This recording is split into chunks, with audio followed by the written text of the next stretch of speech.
今日は神奈川県海老名市の海老名駅にやってきたのだ。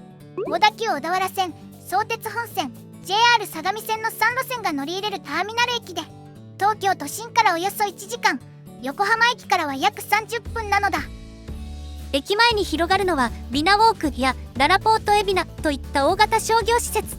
神奈川のちょうど真ん中あたりの賑やかなショッピングエリアです。でもこの海老名、実は奈良時代には相模国の国分寺が置かれた相模の中心地だったのだ。そうなんです。最先端の再開発エリアから少し歩けば1300年前の古代遺跡にタイムスリップできる街なんですよ。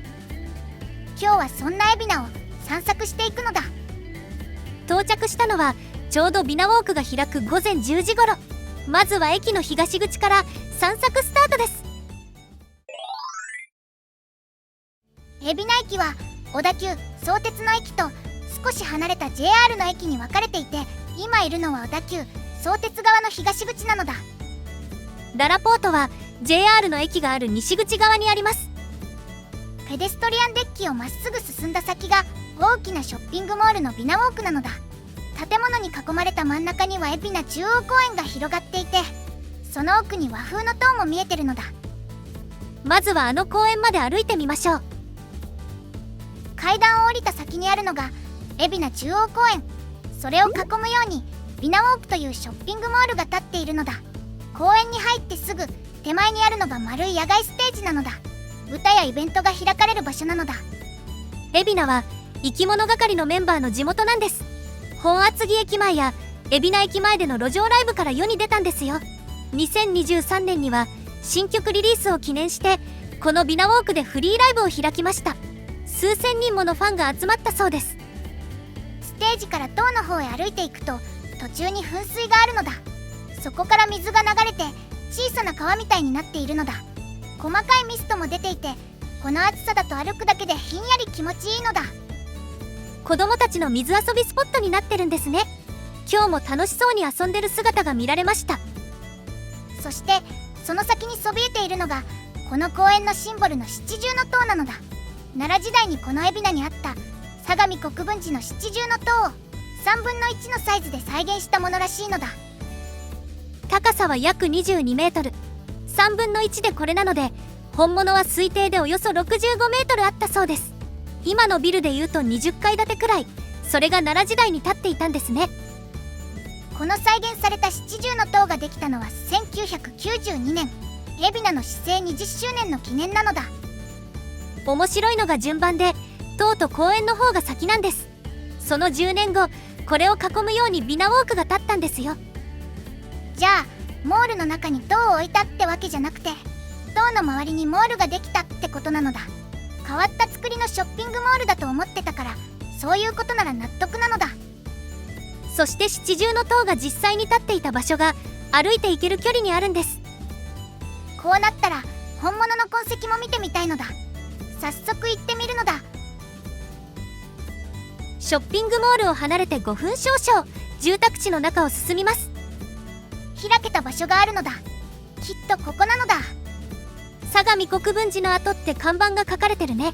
この時は気づいてなかったのでこの細い道から入りましたけど、もう10メートルぐらい行くともっと広い入り口がありました。広い原っぱになってるのだ。741年、聖武天皇が国ごとに建てるよう命じた国分寺の一つです。奈良時代はこの海老名が相模国の中心だったんですよ。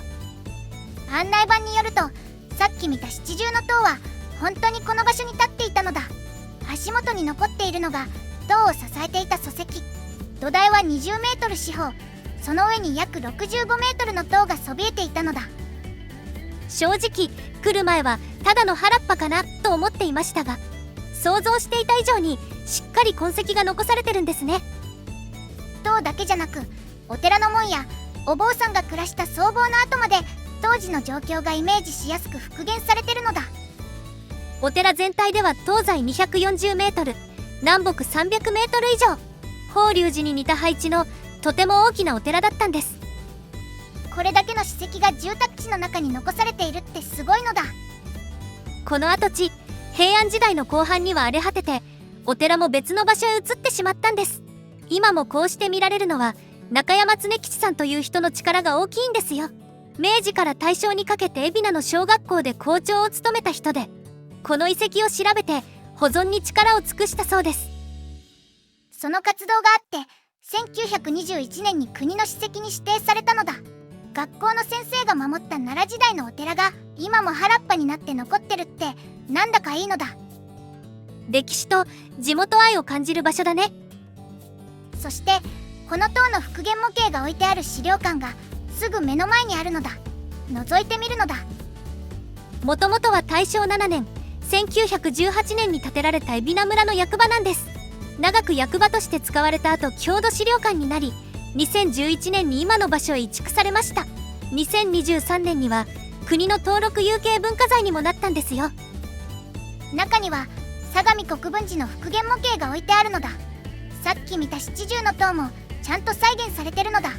痕跡を見た後によると当時の姿がぐっとイメージしやすくなるのだ。入館料は無料です。国分寺跡を見に来たならぜひこちらの資料館も見学するのをおすすめします。この時は海老名の鉄道の歴史も展示してたのだ。今だけの特別展示みたいです。こちらもなかなか興味深かったです。お昼にやってきたのは国分寺跡のちょうど道路向かいにある国分寺そばなのだ。石臼でひいた手打ちそばのお店で緑に囲まれた民家みたいな佇まいなのだ。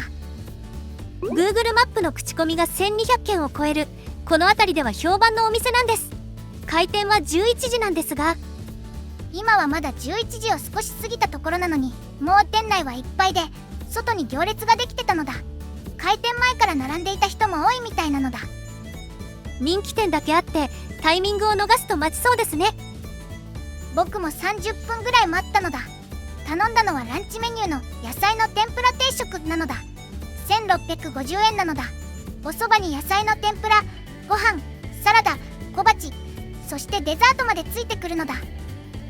石臼ひきの手打ちそばいただきましょう。おいしい。そばがツルツルでそれでいてしっかりコシがあるのだ。天ぷらやサラダも美味しいです。個性があるというより全体的に質が高いっていう印象です。こういうお店は安心して人に勧められますね。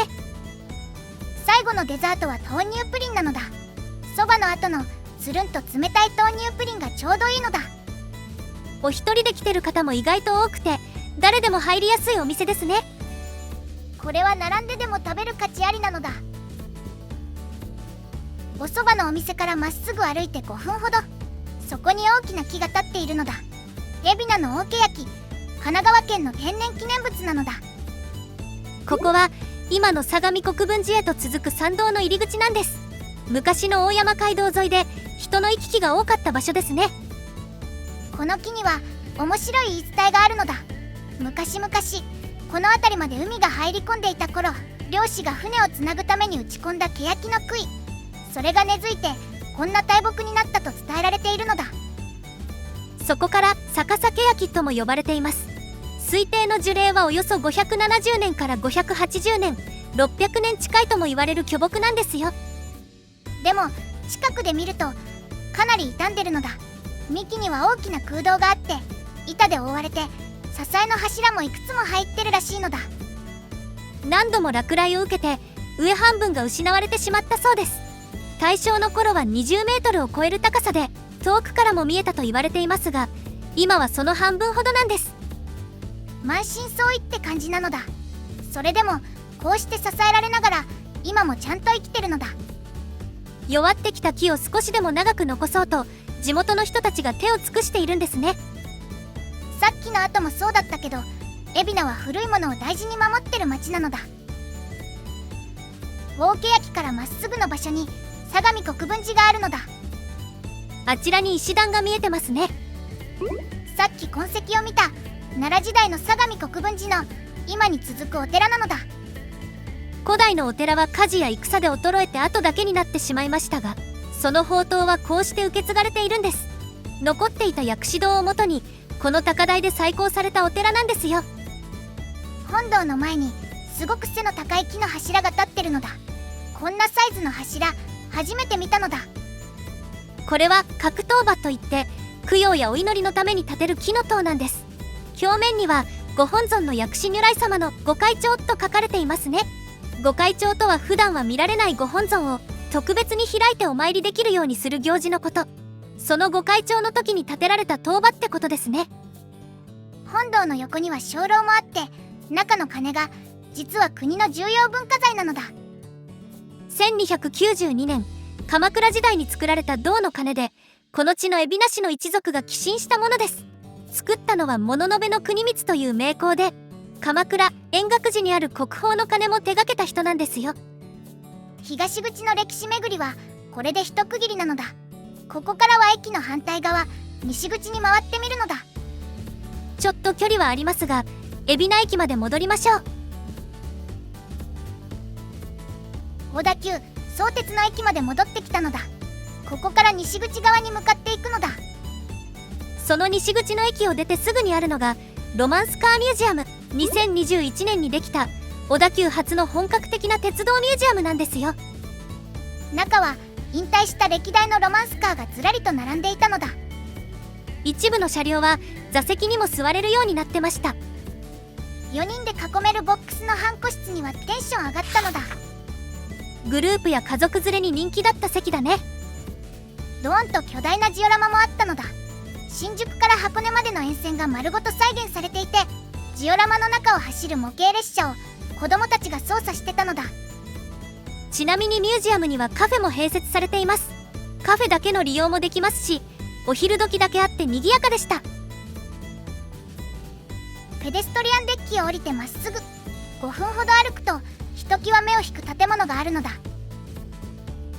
銀色のドームを乗せた海老名市立中央図書館なのだ。ここはいわゆる蔦屋図書館なんです。2015年にリニューアルして図書館なのに蔦屋書店とスターバックスが一緒になっているのが特徴です。中に入ると吹き抜けがすごかったのだ。壁一面が本棚でぐるっと円を描くように本が並んでいて、おしゃれな作りになってるのだ。ヤマトのシリウスと雰囲気が似てるなと思ったのだ。実はこの海老名の方が先で2015年、シリウスは翌年の2016年なんです。本を片手にコーヒーが飲める、この形の先輩格ですね。ちょうど歩き疲れてきたことだし、館内のスタバで休憩なのだ。ビタークリームコーヒーを頼んだんだけど、飲んでから撮影してなかったことに気づいたのだ。図書館の中ということもあって、スタバの中でも静かですね。勉強や作業をしている人も多くて、つい長居したくなる場所でした。そして図書館の斜め前にあるのが海老名市文化会館なのだ。木々に囲まれた市民のためのホールなのだ。1000席を超える大ホールを備えていて、コンサートや演劇はもちろん、成人式のような市の行事もここで開かれるんです。海老名の文化活動の拠点になっている場所ですね。海老名出身の生き物係も2024年全国ツアーをここから始めてるのだ。図書館とホールが並んで、この辺りは海老名の文化ゾーンって感じなのだ。ペデストリアンデッキまで戻ってきたのだ。今度は JR 海老名駅の方へ向かうのだ。このデッキ JR の駅の先にあるララポートンまで続いているので、行き交う人がぐっと増えるんですね。動く歩道もあるのだ。 JR の改札前まで続いてるのだ。こちらが JR 海老名駅。そしてその先にあるのが2015年にできたララポート海老名。 JR の駅にそのままつながっている大きなショッピングモールです。ちょっとだけ中を覗いてみたけど、とにかく広くて人も多くて活気があったのだ。東口のビナウォークとはまた別のにぎわいなのだ。実はこの辺り、ララポートができるまでは田畑が広がる場所だったんです。同じ駅でも東と西で町ができた時期が随分違うんですね。奈良時代の史跡がある東口に新しく生まれた西口、それぞれ違った魅力がある町なのだ。というわけで今日は海老名をぐるっと一周してきたのだ。東口は奈良時代の史跡とビナウォーク、西口は鉄道と新しいモール。一日で歴史も買い物ものんびりも全部楽しめる街だったのだ。特に国分寺跡の一見何もないのに迫力があるっていうのは不思議な感覚でした。交通も便利で小田急、相鉄、JR の3つの路線が集まるターミナルなのだ。新宿へも横浜へも小田原や箱根方面へもここ一つから出かけられますね。というわけで今回の動画はここまで。最後までご視聴いただきありがとうございました。よろしければチャンネル登録と高評価よろしくお願いしますね。動画作りの励みになるのだ。